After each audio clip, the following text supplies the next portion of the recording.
Tell me, have you noticed a change? If you've been following my other videos, you know that we've been talking about how you might not be feeling as energized as you'd like to, and how stress might be draining your energy. Then I talked to you about how you can interrupt the stress cycle, that stress response that you get, so that you have better control over how you manage it in your life. And today, I simply want you to notice. Notice what's changed. If you haven't done the practice video, go back and do that now, and then come back to this one. So today is a day where we integrate, where we reflect. What I like to do is ask you some questions, and please, I would love for you to respond to them in the comments. So first, when you're starting to feel stressed, are you catching yourself a little bit sooner? That's important because if you can notice when you're feeling stressed, then you can act more quickly to turn that around for yourself. And then if you are feeling stressed, are you noticing that maybe you're not staying in that mode for as long? Maybe the time that you would normally spend feeling those stress symptoms just has shortened and that you're able to bounce back more quickly. Do you feel safer in your body? You know, sometimes when we've been in stress mode for a long time and maybe haven't even realized it, the first signal that we're starting to make that positive shift is that suddenly we have the sensation of safety, of being able to relax, to let go. Maybe you're sleeping a little bit better. And one really important question that I'd like you to ask yourself is, are you beginning to trust yourself more? What does trust have to do with stress? Well, like I said in the previous videos, that stress drains your energy, and when we're not aware of it, it's this nefarious little creature that runs a program in the background that may be controlling you without you knowing it. But we've also said that stress can be a good thing because it pinpoints your trigger. So it comes along and then you react to it. And the question is, can you rely on your ability to notice what's going on sooner and then to know exactly what you need to give yourself? So if you're starting to build that trust by listening to your body, that is amazing. I'm asking you these questions today because even though they may not be huge changes, I'll tell you, small changes make a huge difference. They really do matter. And when we notice them, we reinforce them. So it's like everything else. It comes down to self-awareness, and then we're able to move beyond that. So step by step, we can begin to feel better. And that really is what we want. And also that, transformation happens with repetition. So we try something. Sometimes it works the first time. Sometimes it doesn't. We come back to it. So the idea is that consistently looking at how you respond, making a change, and then integrating that new change is what's going to create transformation over time. So in fact, nervous system resilience that I touched on in the last video, it really isn't about never feeling stressed. We're always going to feel stressed, but it's about how quickly can you bounce back? How much do you feel the effects of that stress and how much time do you spend there?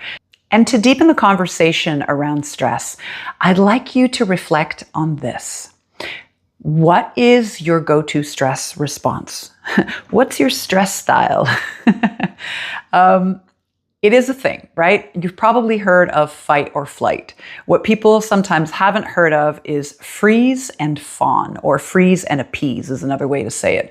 So fight or flight is when your nervous system kicks in and you feel a stress or a threat, and either you have the inclination to fight or you have the inclination to run. Either way, you're trying to survive.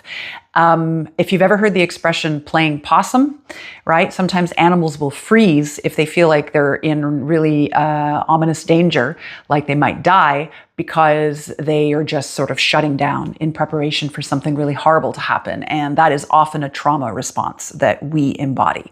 Another is sometimes we want to please people. So this whole people pleasing that is apparent in some people when they're faced with stress is around the idea that they're trying to mitigate stress. They're trying to make other people happy so the stress isn't as bad or doesn't happen at all. But that is something that we need to look at for ourselves, because in doing so, oftentimes we're neglecting what we need.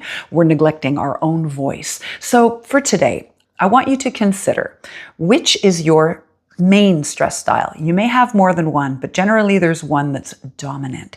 And that gives you really valuable information because then you know where you're going to go. You know what you're likely to do. And then if you need to move, for example, if you're a flight person, you need to move, but not necessarily escape.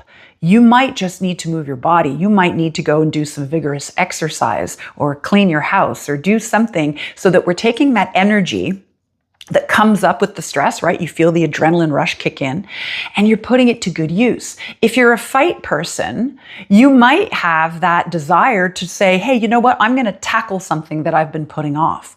So rather than say, oh, I just want to go and smash things, then what we can do is say, wait a minute. I own this energy. This is mine. And I get to choose the path that it takes. So if I want the path to be constructive, I'm going to take that energy and I'm going to use it for what I want to do.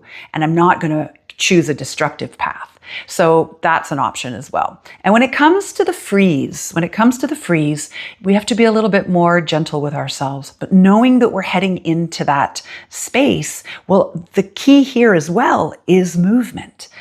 Movement allows us to go beyond the natural inclination to stop, to freeze, and it gives a place for that stress energy because even if you're freezing, all of the stuff is still going on in your body. You're still having that same physiological response. So it's important that you do move it, that you give it something to do so that it goes through you and not get stuck. Because that stuckness is often what brings us into modes of sadness or depression or oversleeping or, into behaviors that are not constructive either. And as far as the appease goes, this is where maybe you have an opportunity to look at your boundaries and say, hang on a second, when I say yes to this situation just because I want it to go away, or I don't want it to be bad, am I respecting myself? Is this action loving towards me? Is it something that helps me to move in the direction that I want to move in? So that's another way to look at mobilizing your stress and your stress response. So I hope that's given you some clarification on your stress style and maybe some tips and tricks on what to do with it when it comes up. Because again, it's the idea of bringing things to light, of bringing things into your conscious awareness where you can actually make choices, where you begin to manifest how you want to respond to your own life, as opposed to feeling like you're being dragged along or things are happening to you. And you can be a co-creator in your life and also in the choices that you make and how you feel about them. Because at the end of the day, that's what's important. It's feeling good. So this empowers us to have that choice to feel good. And that's where the alchemy comes in. Now, I nodded to it in the last video. I said what this is alchemy, because what we're doing is we're taking the energy of stress and we're transforming it into something else.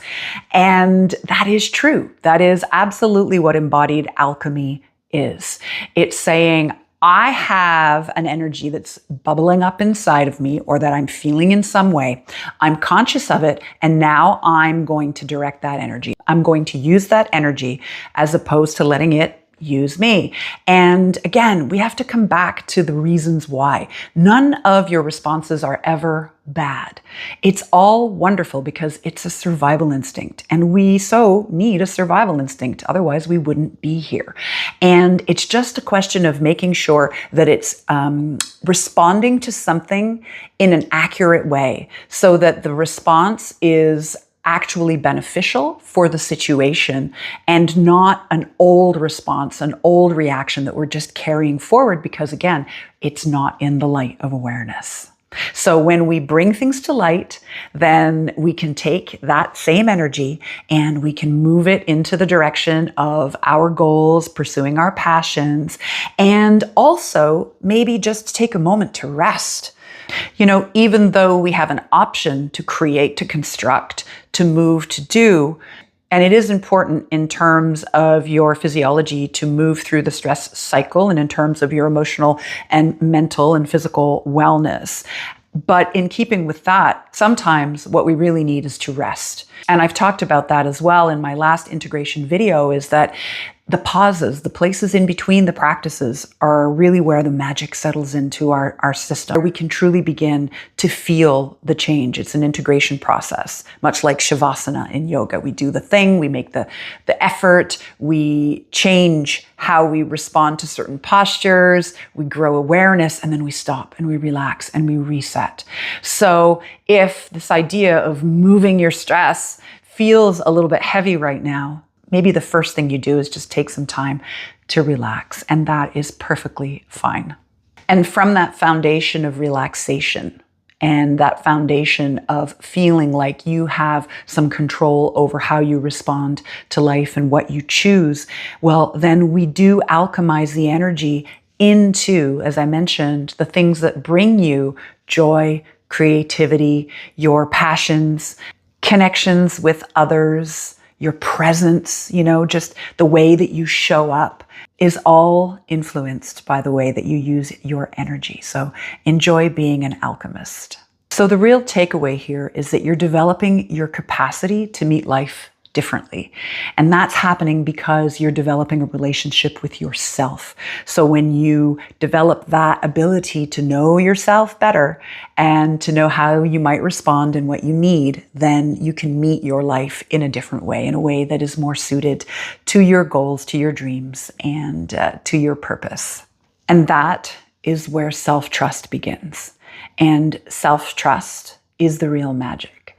It's when you take one breath, choose one action, and just not necessarily do it perfectly, but consistently act in a way that is aligned with what you want and what you need, and trust that you know what that is.